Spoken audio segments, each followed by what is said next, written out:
वैज्ञानिक मनोवैज्ञानिक जुड़ी हैं अनुराधा बत्सी। तो अनुराधा जी, आपसे जानना चाहेंगे कि वो कौन सी मना स्थिति होती है जिसमें ऐसे लोग नफरती भाषण करते हैं, नफरती वक्तव्य देते हैं, या ये कहिए कि वाचिक हिंसा पर उतारू हो जाते हैं। अपना हिंसा तो कई तरह की होती है, लेकिन ये जो है ये तो एक तरीके से वाचिक हिंसा है। तो ये वाचिक हिंसा की में ये कौन सी मनोवृत्ति, कौन सा मनोविज्ञान काम करता है इसमें, अनुराधा जी? जी, आप सभी को प्रणाम। अ, सर, जैसे मैंने अभी आप सभी की बातें सुनी, तो यहाँ पर सबसे बड़ी आती है प्रवृत्ति, कि जो मानसिक प्रवृत्ति है और वो शब्द में तब्दील होकर वो पेश होती है। तो यहाँ पर जब इतने, जैसे संस्कृत को एक मंदिर भी कहा जाता है, और जब वहाँ पर ऐसे लोग आते हैं तो वो तुरंत उनका रिएक्शन नहीं रहता, उनका जो व्यक्तित्व रहता है वो उस तरह से निर्माण होता है, जो बहुत ईजिली, क्योंकि उनको भी पता रहता है कि हम आज जो भी बोल रहे हैं, आज के समय इतना नेटवर्क है, सोशल मीडिया है, और हमारी बातें वो हर लोगों के पास जाएगी, फिर भी अपने आप को नियंत्रण नहीं कर पाते हैं। क्योंकि जो हर चीज आजकल जो दिखावा का है, जहाँ अगर किसी को इस तरह की प्रवृत्ति रहती है तो उनको भी लगता है कि समाज में हमारा गलत भाव जाए, लेकिन इतना बेझिझक इतनी चीजों के, तो कहीं ना कहीं मन में एक गलत धारणा है कि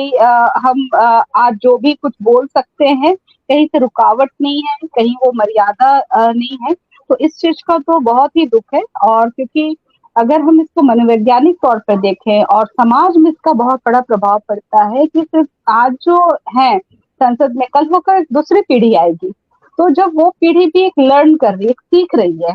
और साथ में इस तरह के जो भाषण होते हैं, तो और हम जब उन लोगों के बारे में, जब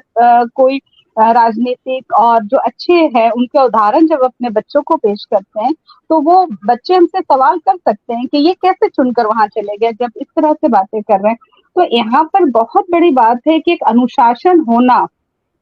तो हम उस जगह क्या कर सकते हैं, वहां रोक देते हैं, एक घर परिवार रोकता है, लेकिन ये जो समाज में इस तरह की जो बातें होती है, जैसे भी करने का अज्ञानता, हम सिर्फ अज्ञानता के कारण उस चीज को इग्नोर करते हैं, या हम बात नहीं करने चाहते हैं, या किसी एक पक्ष में हम बहुत ज्यादा स्ट्रॉन्ग विश्वास रख रहे हैं, तो उनकी भी बातें हमें अच्छी लग रही है। लेकिन इसे हर जो नवयुवक है या कल आने वाले जो लोग हैं, उनको ये सोचना होगा कि अगर हम जिनको वहां पर रखे हैं, तो अगर वो हम लोग से गए हैं, अगर हम उनको नहीं रोक पाते हैं या विरोध नहीं कर पाते, तो कल होकर वो बढ़ते जाएगी। और एक जो वो जो हम लोग इस मंदिर को, हम सारी बातें पूरे देश जिससे चलता है, और वो उसका आप समझ सकते हैं क्या प्रभाव पड़ता है। तो यहाँ पर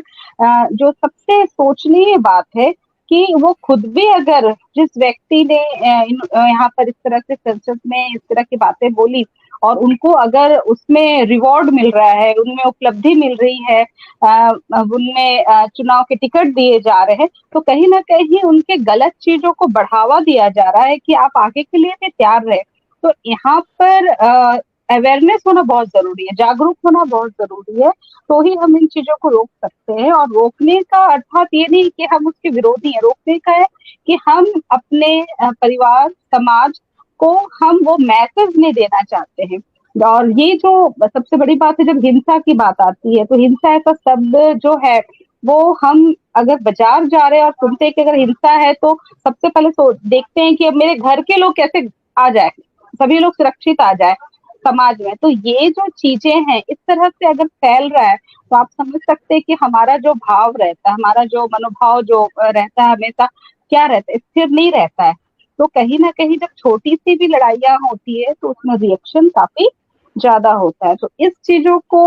हम ये कहना चाहेंगे कि सब में वो सोचे कि आखिर ये जो चीजें हो रही हैं वो क्यों हो रही है, और इसको हम लोग धीरे धीरे कैसे बदलाव कर सकते हैं। ये बेहद जरूरी है आने वाले समाज के लिए और नई पीढ़ी के लिए। और